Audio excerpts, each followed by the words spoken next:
My job title is puzzle creator, and I make the puzzles for the Daily Barometer. I saw one of the newspapers on a rack, and I saw the puzzle section and there wasn't a puzzle creator listed.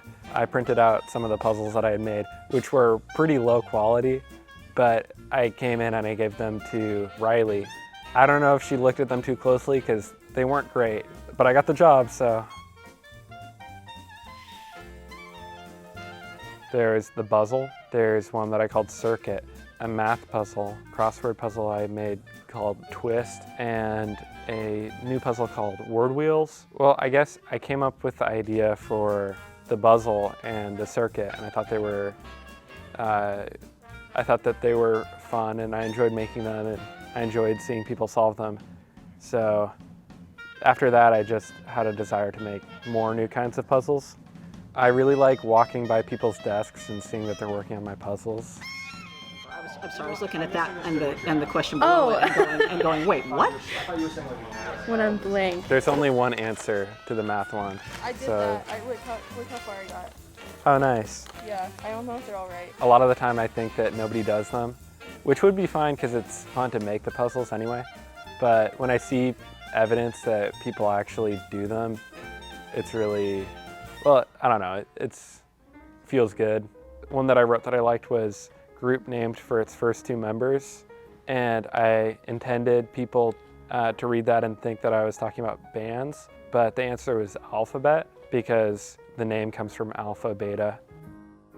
Yeah, I work as a wildland firefighter, or I've just done it for the past couple summers. We had a lot of downtime, so I'd make puzzles for the people on my crew so that they'd have something to do in the downtime. We got to go to Alaska my first season, and that's when I started making crossword puzzles. Someone on my crew really liked crossword puzzles, so I just kind of experimented with fitting words together until something worked out. But my first crossword puzzles were really bad, and like occasionally I wouldn't be able to fit a word into a spot, so the clue would just be an example of gibberish, and it would just be like a string of random letters. Over time I've gotten better at getting words to fit together and making grid patterns that make it easier to find words that fit together well. Speech giver. And the answer is larynx, because it gives you speech. Yeah, I send all of my puzzles to my dad, and he helps me edit the clues, and he tells me how hard and easy it was. And he's pretty good at solving them, so usually they end up being a little on the harder side just because he tends to want to make them harder than they are. But he's really helpful. I couldn't make them without him. He does puzzles occasionally, but I think he does way more of my puzzles than he does of any kind of other puzzle. But he likes Sudoku puzzles. He'll do those sometimes. And he'd help me with crossword puzzles when I was younger. To start, it was just a pencil and paper, and now it's kind of evolved from that to working on the computer a little bit.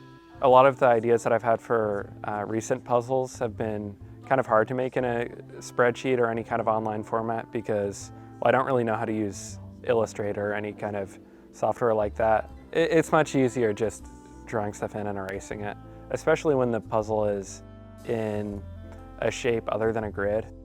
There are a lot of opportunities at OMN for different places you can work with the radio station, TV station, or the Daily Barometer. When I came up here, there wasn't a puzzler position, and then now I'm the puzzler. So if you have something you think you can contribute, you should definitely come up to the 4th floor of the SEC and talk to someone, because there's probably a way that you can get involved.